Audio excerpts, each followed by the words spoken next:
Avec une gamme de modèles vieillissants, il était grand temps pour Mini de rentrer dans l'ère moderne, c'est chose faite avec le renouvellement de ses deux modèles phares.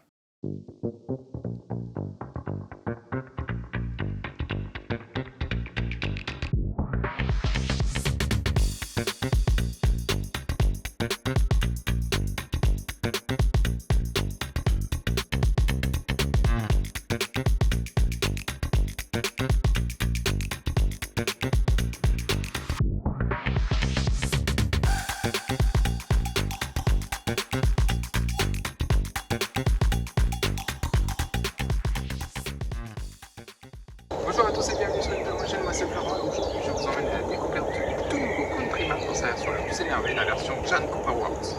Avec cette troisième génération de Countryman, Mini revoit entièrement sa copie et entre clairement dans l'ère moderne. On retrouve à l'avant le nouveau logo Mini tout en noir qui ressort particulièrement bien sur cette teinte blanche qui je trouve va raviver. Sur le capot on retrouve cette petite bosse qui ressort bien, qui lui donne un bon côté sportif et surtout cet immense calandre noir qui complète le look vraiment agressif. Sur la calandre, on retrouve le nouveau logo John Cooper Works et si on regarde en détail la calandre, on voit que les dessins dedans sont en fait des drapeaux à damier.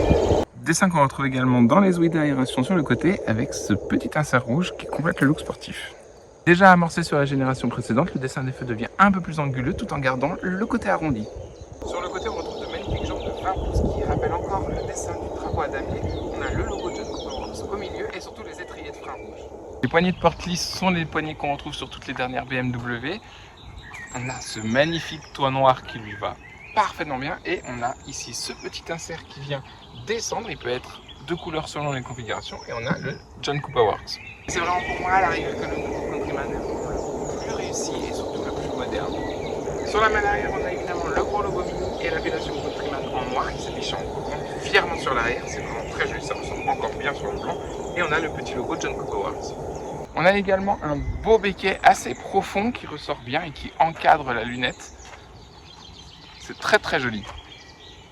Mon détail esthétique préféré sur le nouveau Countryman, c'est les phares arrière. Je les trouve vraiment magnifiques, un peu façon pixel, tout en gardant l'identité Mini, à savoir le Union Jack. Avec ses 4,45 m de long pour 1,84 m de large et 1,65 m de haut, le Mini Countryman est vraiment la plus grosse Mini jamais produite. Alors voyons ce que ça donne au niveau du coffre. On a évidemment le haillon électrique. On a 505 litres de chargement avec en plus un double plancher, ce qui est hyper pratique. Il est vraiment bien agencé, très accueillant, parfait. Et en rabattant la banquette, on a même jusqu'à 1530 litres de chargement.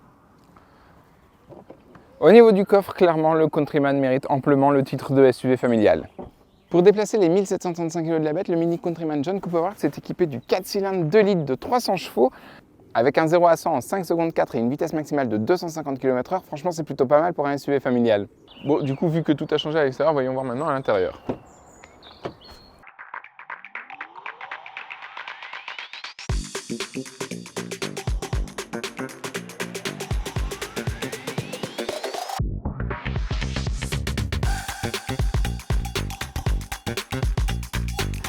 Clairement, à bord, c'est un véhicule qui a une personnalité propre et qui dépayse un peu, ça fait du bien.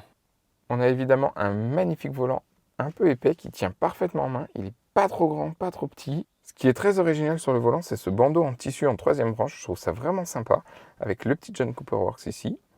Au niveau de la planche de bord, on a un tissu avec des surpiqûres rouges. Alors l'effet est plutôt sympa, on le retrouve aussi sur les portières. Mais au toucher, je sais pas, c'est un peu rugueux, c'est pas forcément hyper agréable. La pièce maîtresse de cette planche de bord est évidemment ce grand écran rond de 24 cm qui est développé avec les ingénieurs de Samsung, ce qui permet à Mini de garder son identité en gardant le côté rond de ses instrumentations. On a donc toutes les infos sur cet écran qui en plus est personnalisable, on peut mettre la photo qu'on veut. Moi j'ai mis mon petit chien Austin que vous voyez régulièrement dans les vidéos. Au niveau de l'interface, elle est plutôt fluide, elle répond parfaitement, elle est ultra intuitive, vraiment c'est très très bien. On a beaucoup d'infos, on a beaucoup de niveaux de personnalisation, vraiment on peut faire vraiment tout ce qu'on veut.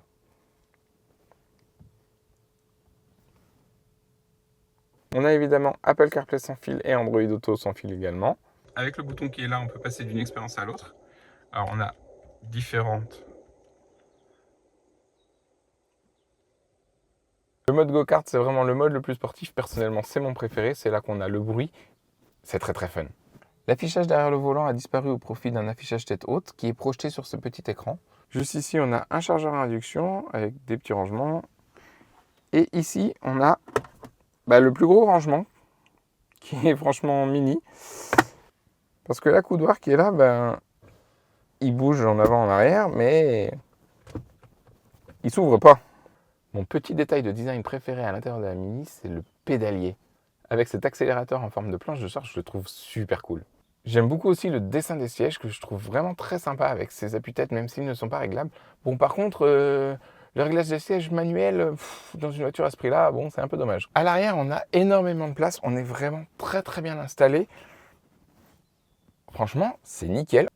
En plus, on a un énorme toit en verre panoramique ouvrant. Alors, sur la route, franchement, quand il est ouvert vraiment en grand, il fait beaucoup de bruit, c'est assez désagréable. Alors par contre, au milieu, avec le passage de transmission ultra présent, c'est pas génial. Et en plus, c'est très très ferme quand même. Alors, ça dépannera, mais ce sera pas pour un adulte. On a ici le sélecteur de vitesse et ici le bouton Stop and Start qui se tourne comme une clé.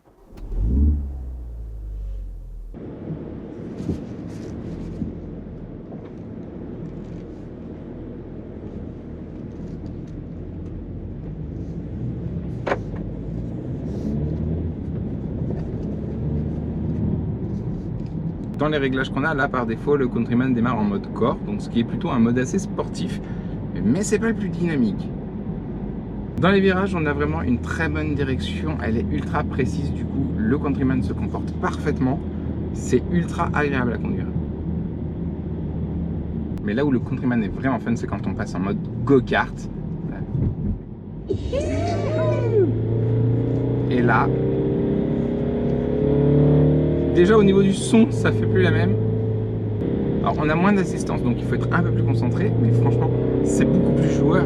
Et c'est vraiment là qu'il est plaisant qu'on a les 300 chevaux et vraiment, c'est l'ADN de Mini quoi. C'est le John Cooper Works dans toute sa splendeur. Vraiment. Et vraiment, c'est mon mode préféré.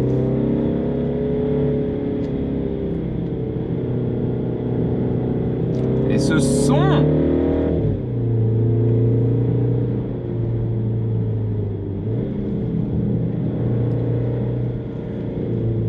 Il chante quand même plutôt pas mal le 4 cylindres.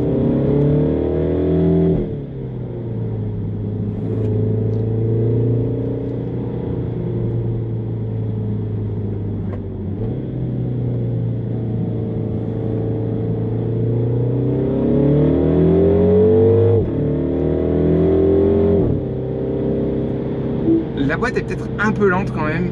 Je trouve que les passages de rapport sont pas génial, mais le petit paf, ça c'est bon. Et on va repasser en mode Core qui est quand même le mode le plus équilibré entre sportivité et cruising. Sur les petites routes, franchement, c'est super agréable. Alors, c'est un peu ferme, c'est vrai, mais c'est un SUV qui a quand même un caractère un peu sportif. Du coup, on lui pardonne et franchement, c'est très agréable de le conduire. Un point fort pour le Countryman, c'est son rayon de braquage qui le rend vraiment très agile en ville et le rend très agréable à conduire. Ce qui est bien avec le Countryman, c'est qu'il est aussi agréable à conduire en mode tranquille qu'en mode vraiment énervé. C'est une vraie bonne voiture du quotidien. Affiché à partir de 42 000 €, le nouveau Mini Countryman est plutôt bien positionné par rapport à la concurrence avec son look moderne et dynamique. Franchement, c'est un beau bébé. Bon, il faudra tout de même débourser 62 000 € pour la version John Cooper Works, mais franchement, moi je dois dire que il me plaît bien ce petit... Bon, pas si petit bébé. Si vous aimez les SUV sportifs, je vous retrouve sur l'essai du Maserati Grecale. Et pour rester dans l'univers BMW, je vous retrouve sur l'essai du BMW X1 en version hybride rechargeable. Allez, à tout de suite!